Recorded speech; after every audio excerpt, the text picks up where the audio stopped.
Hi, I'm Yongchang. I'm recording this video as a teaching demonstration to apply for a position as modern Chinese history lecturer. This teaching demo is about the Opium War. We are very familiar with the Opium War.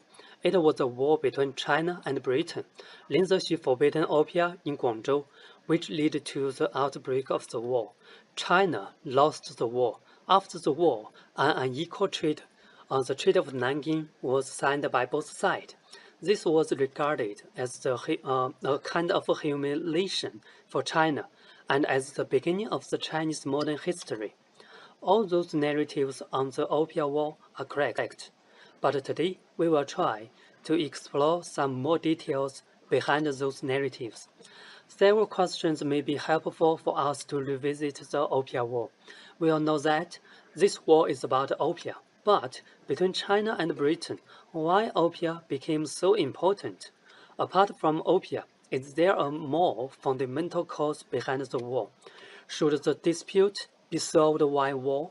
And we also should ask, after the war, along with Treaty of Nanjing, what had changed for China?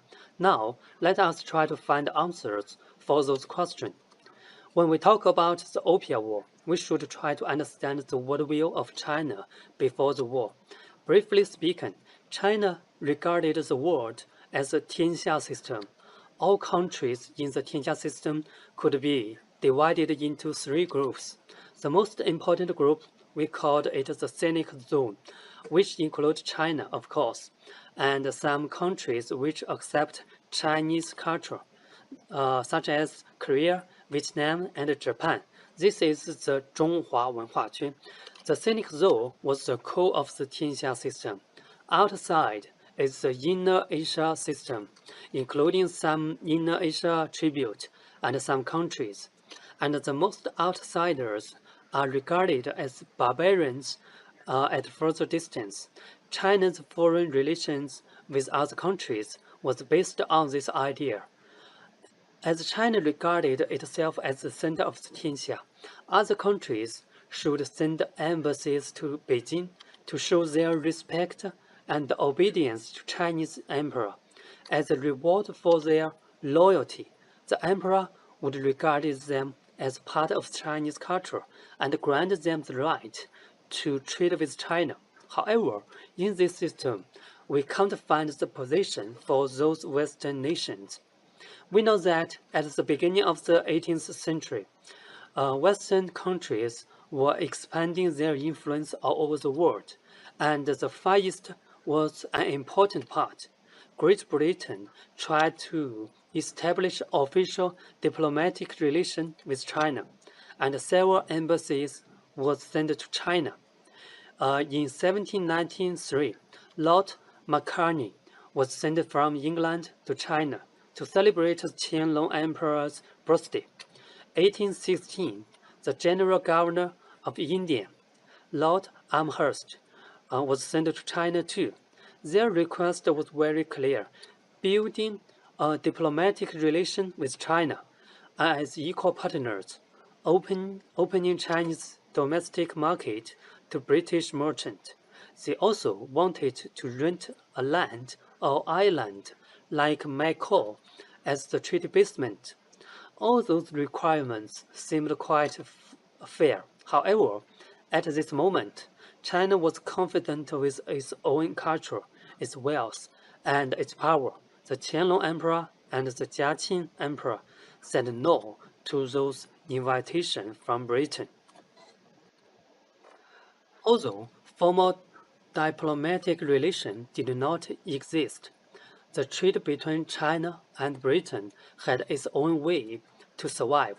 This is the Canton system. Qing government was often blamed for its passive foreign trade policy. However, the so-called closed-lock policy, 闭关锁国, did not mean cutting off all trade relations. Qing set up 4 customers to manage the foreign trade. They were in Canton, Fujian, Zhejiang, and Jiangsu. But Western merchants were only allowed to trade under the Canton custom. This was the so-called one-pot system, or canton system called by the Westerns. Let us have a look at the old map of the Canton city. Look at here. Outside of the southwest of the city, along the Pure River, it was the location of the Canton Custom House and the foreign factories. This is where the trade happens. This is another painting showing the process of the treaty in Canton. Let us have a look at how the Canton system operated. First, merchants from Britain or other countries who wanted to do business with China came to Macau. Then they asked permission from the Canton custom. Then they went to Canton, live in the foreigner factories. But Western merchants was not allowed to do business with Chinese directly. They needed to find the middleman, a group of Chinese who got the monopoly from the government. They were called Gonghang. You must have heard of the Shisanhang. That's it. And the foreign merchants paid Gonghang for helping them buying Chinese goods. And they got the goods. They must leave Canton, came back to Macau, and then from Macau they departed back to Europe with Chinese goods. The Canton system seemed a good solution for both sides. While Canton system, China government avoided the formal diplomatic relations with Western countries. For British merchants, they could buy Chinese goods at Canton and made great profit by this trade. However, Canton system was not as perfect as it looked like. The Gonghang corruption was very serious. Lacking the official representatives, foreign merchants' behavior was not well regulated, and the merchants also complained the limitation of the trade season and location. And there was still one big problem, the trade deficit. Let us have a look at the cash and cargo flow and Canton system. China exports tea, silk, and porcelain to Western Europe. Chinese tea was very popular in Britain. More and more English families got used to enjoy the afternoon tea as a fashion. According to one investigation, the London workers would like to spend about 5% of their total income on tea. So, British merchants bought quite a lot of tea from China. However, British products was not popular in China. So, British have to pay Chinese tea with the silver they got from its colonies, such as American, Indian. Under this situation, China, rather than the Britain, got the fortune from those colonies. As the silver produced in America declined at the beginning of the 19th century, British found that they did not have enough money to pay China for the tea. British had to provide a kind of product to balance the trade deficit. So, here was the opium. Opium was not new in China. It was used for medical purpose. But by the middle of Qing, people began to use opium as drug, and the consumption of opium increased in China. So British merchants began to grow opium in India and then transport it to China. According to the research by a scholar, Lin Manhong, she listed the amount of the opium imported into China before the Opium War. Let's have a look. At 1804, less than 3,000 chests of opium was imported into China, but the amount grew very quickly. When the British Indian Company lost its monopoly in Chinese trade, more private merchants took part in the opium trade. The opium trade doubled very soon. So, when we put opium in this circle, we found that the situation changed. The demand of opium was so large that China had to pay silver to British. And thanks to opium, Britain could keep buying tea from China. At the same time, they kept the fortune from the colonials. This was a good solution for Britain, but for China, it was not. Opium became a very severe social problem for China. First, opium trade was always illegal in China. The Chinese government could not control the opium trade by the Gonghang system, and they also could not tax the opium. And opium trade caused the outflow of the silver. Silver and copper was used as cash in China, and the stable rate between silver and copper was important. As silver ran out of China as a result of the opium trade, the balance was broken and disturbed Chinese domestic financial system. More important, the opium as a kind of drug was corrupting Chinese people. The opium from India was easier to get addicted. More and more people were smoking opium now, including government officials, soldiers. In Suzhou City, it was said there were more than 100,000 people smoking opium. The Chinese government had to solve this problem. In 1838, Emperor Daoguang appointed Lin Zexu as commissioner to Canton to solve the opium problem. Lin was regarded as the capable, determined officer. He decided to forbid the opium trade totally. When he arrived in Canton, he employed different strategies on both Chinese and British to reach his goal. For Chinese, he set up rehab house to help those smokers quitting opium, punished those heavy smokers. And for Chinese merchants who smuggle opium, Lin arrested them and confiscated their opium. Some Chinese merchants were even executed, but for foreign merchants, Lin was very cautious, at the beginning at least. At first, Lin did not plan to punish the British merchants directly. He sought help from the British government. Lin even wrote a letter to Queen Victoria, asking her help to regulate those British merchants and the opium trade. This letter was never received by Queen Victoria, but we could find Lin Zexu's argument in this letter. Let's have a look. Lin pointed out the smoking of opium was very strictly forbidden by your country. Why do you let it be passed on to harm of other countries? And often he asked the queen to check your wicked and sniffed your vicious people before they came to China, in order to guarantee the peace of your nation. Those requests was quite fair, but as we mentioned, this letter never found Victoria, and Lin Zexu did not receive any feedbacks. So Lin Zexu decided to take some tough actions to those British merchants. First, Lin Zexu sent soldiers to block the foreign factories in Canton, cutting off the food and water supplies. Lin Zexu wanted to compel them hand in their opium and sign an agreement to give up the opium trade. The foreign merchants gave in. They handed in almost 20,000 chest opium to Lin Zexu. Those opium was destroyed at Humen. This was a big victory for Lin, but those merchants would not sign the agreement. So Lin Zexu expelled them from Canton to Macau.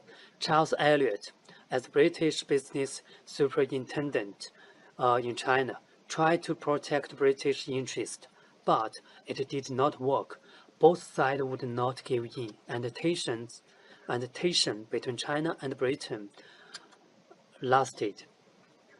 And then an incident intensified the conflict. Several British soldiers killed a Chinese man, Lin Weixi, by accident. Lin Zexu wanted to trial those murders by Chinese law, but Elliot insisted that they would be sent back to Britain, be tried by British law. Both sides would not settle.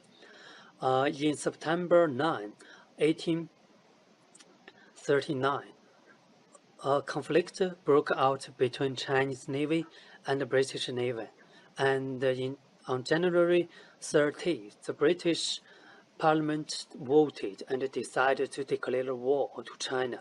This was the Opium War.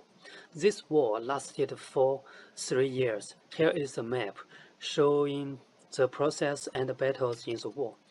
But we don't have enough time for the details. Simply speaking, this war could be divided into three phases. During the first phase, British Navy attacked Guangzhou and several coastal cities of China. The emperor was not happy, and Lin Zexu was dismissed.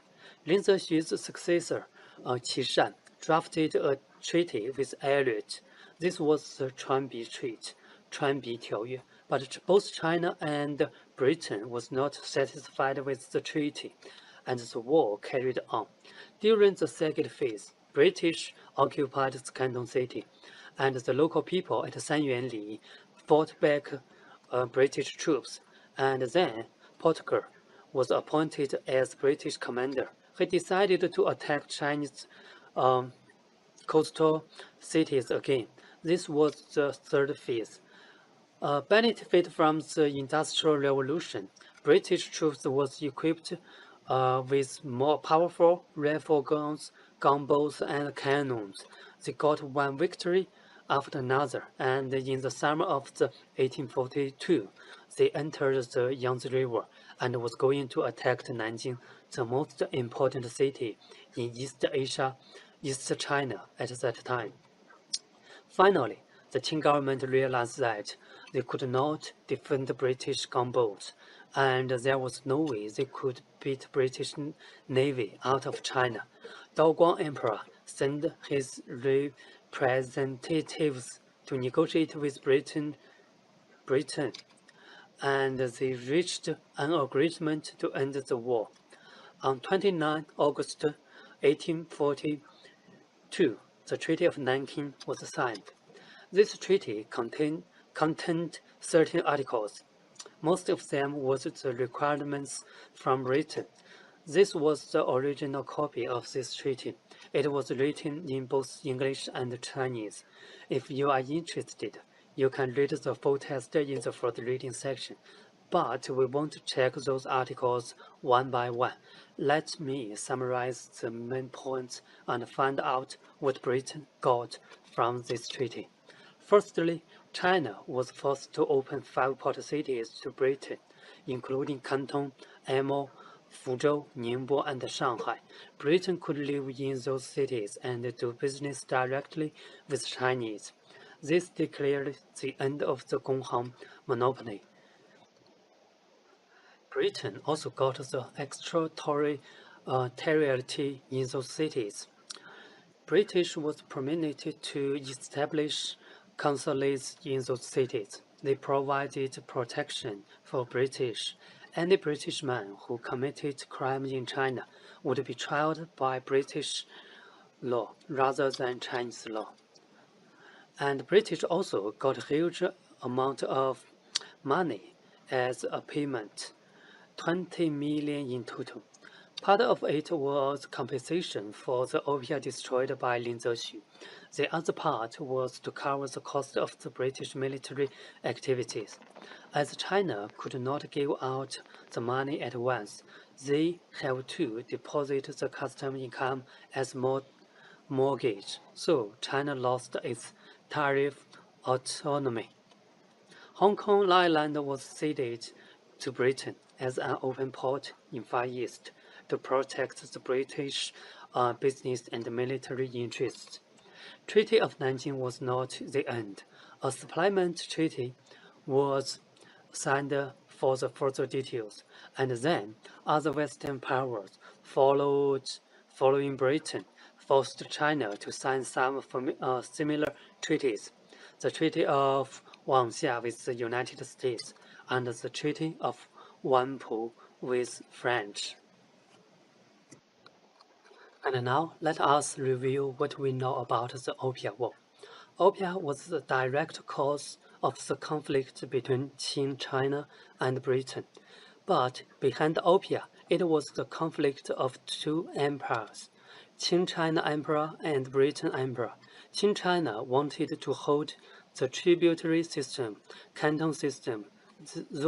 All those are old order. But Britain Empire was expanding its influence all over the world. They would like to bring the new orders to China, the British order, even by military means. So the conflict was unavoidable somehow. Lost the war, the old order, the tribute system was broken, and the new order, we called it the treaty port system, was building up in China. China could not isolate itself from the world anymore. It was forced to face the challenges from the Western. John Fairbank, an American scholar who are famous in Chinese history study, put forward the impact and response framework. He said China was struggle to respond the impacts from Western world, military, economic, political, cultural, and so on. Although this framework got critics because it was too Western-centric, we must admit that Western influence are important in modern Chinese history, from late Qing to Republic of China, even to the People's Republic of China. We have been looking for a better answer for those questions. How should we deal with the Western world? Following this clue, we would have a better understanding of the modern Chinese history. In fact, the Opium War was so important to China. There are a lot of interesting and important details on the war, but we do not have time to discuss them here. Here are some further readings. They may be helpful for you to understand some specific topics on the war, and you can choose to read them based on your own